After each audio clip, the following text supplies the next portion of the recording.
उसने अपने अपराध की कहानी आज से लगभग 16 साल पहले लिखनी शुरू की थी। जुर्म का कहकरा बढ़ते हुए उसने इस दुनिया में एक से बढ़कर एक खतरनाक और गंभीर अपराध किए हैं। आज उसे दिल्ली एनसीआर का खलीफा कहा जाने लगा है। दिल्ली के दाऊद के नाम से जाना जाने वाला एक ऐसा गैंगस्टर जिसका खौफ दिल्ली के चप्पे चप्पे पर नजर आता है और ये हत्या करने को अपना शगल मानता है। अगर आप उसका नाम अभी नहीं समझ पाए हैं तो चलिए आपको बता देते हैं कि हम बात कर रहे हैं नीरज बवाना की। बने रहिएगा इस वीडियो में हमारे साथ बिल्कुल आखिरी तक। आज आपको इस बदमाश का पूरा कच्चा चिट्ठा बताएंगे। समाज के इस दुश्मन के नाम पुलिस के रिकॉर्ड में 3 दर्जन मामले दर्ज है। उसके जीवन की यात्रा शुरू हुई थी 5 अगस्त साल 1988 को। दिल्ली के नॉर्थ वेस्ट इलाके में मौजूद बवाना शहर में वो पैदा हुआ। लोगों से झगड़ा करना, मारपीट करना और उनसे दुश्मनी मोल ले लेना, ये तो उसके बचपन का किस्सा है। वो लोगों से झगड़ा करता, मारपीट करता और फिर जब उसकी शिकायत घर आती तो पिता के हाथ से वो मार खाता। हालांकि उसके पिता चाहते थे कि वो बड़ा होकर एक अच्छा खासा बिजनेस करे, लेकिन नियति ने तो उसके लिए कुछ और ही लिख रखा था। नीरज के पिता का नाम प्रेम सिंह था, जो दिल्ली ट्रांसपोर्ट कॉर्पोरेशन में बतौर बस कंडक्टर काम करते थे। वो अपने बेटे को अच्छा आदमी बनाना चाहते थे, लेकिन नीरज को तो 3P का चस्का लग चुका था, यानी कि पैसा, पावर और पॉलिटिक्स, जो उसे जुर्म के रास्ते पर चलकर हासिल करना था। जाट समुदाय से आने वाले नीरज बवाना को अपने समुदाय का भी सपोर्ट मिला। उम्र के 16वें साल तक आते आते पढ़ाई लिखाई से उसका मन उचट गया और उसने जुर्म के रास्ते पर नंगे पांव भागना शुरू कर दिया। बचपन में माँ बाप ने उसका नाम नीरज रखा था। इसके साथ उसने अपने क्षेत्र का भी नाम जोड़ लिया और बन गया नीरज बवाना। उसका एक बड़ा भाई था पंकज सेहरावत, जिसने साल 2004 में जुर्म की दुनिया में छलांग लगा दी थी। हत्या, लूट, डकैती जैसे संगीन मामलों में उसका इन्वॉल्वमेंट होने लगा। अपने बड़े भाई के पीछे पीछे नीरज भी चल पड़ा और उसके लिए अपराध का रास्ता आसान हो गया। आप इस गैंगस्टर के नाम पर देश के 4 राज्यों में कुल 40 मामले दर्ज हैं। साल 2004 में नीरज बवाना अपने भाई के साथ जुर्म के एक मामले में जेल चला गया। इसके बाद साल 2005 में भी उसे जेल जाना पड़ा, क्योंकि उस पर अवैध रूप से हथियार रखने के आरोप लगने लगे। साल 2005 में उसे दिल्ली की तिहाड़ जेल में रखा गया। दिल्ली जेल में रहने के बाद उसके मन में जुर्म की दुनिया में अपना सिक्का चलाने की बात आई। यही वो समय था जब उसका जीवन जुर्म के रास्ते पर टर्न हो गया, क्योंकि यहाँ उसकी मुलाकात हुई फजल उर रहमान से।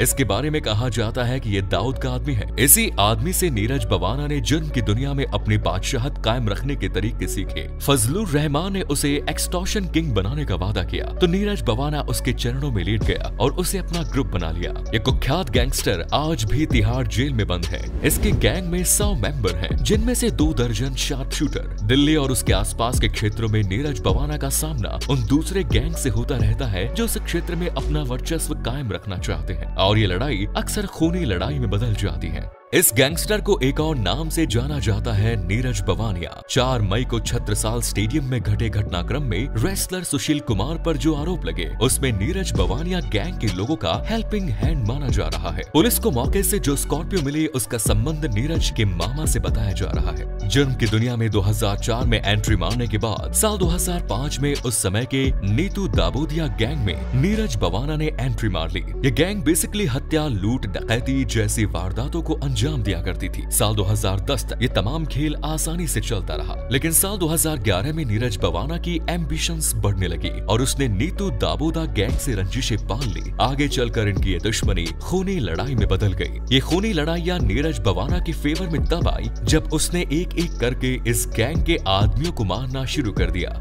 धीरे धीरे गैंग खत्म होता गया और आगे चलकर नीतू दाबोदा पुलिस एनकाउंटर में मारा गया। अब नीरज बवाना का रास्ता और एरिया दोनों ही साफ हो चुके थे। सुरेंद्र वो शख्स था जो नीतू दाबोदा गैंग में एक इम्पोर्टेंट पोजीशन रखता था। उसकी मौत के बाद नीरज बवाना बेखौफ होकर जुर्म का कारोबार चलाने लगा और इस रास्ते पर उसकी स्पीड भी बहुत बढ़ गई। इस एंटी सोशल एलिमेंट्स ने आगे चलकर हत्या, लूट, डकैती, फिरौती और अपहरण जैसे मामले में अपराधों की लाइन लगा दी। जुर्म की दुनिया में इस अपराधी का हौसला इतना बुलंद था, इसका अंदाजा आप इस बात से लगा सकते हैं कि साल 2014 के अप्रैल में इसने कोर्ट परिसर में ही प्रदीप गोला की हत्या की योजना बनाई। 10 शार्प शूटर्स को कोर्ट परिसर में हत्या के लिए प्लांट भी कर लिया, मगर समय रहते पुलिस को इसकी भनक लग गई और सभी को गिरफ्तार कर लिया गया। नीरज बवाना यहाँ तो फेल हो गया, लेकिन उसके मन में बदले की आग जलने लगी।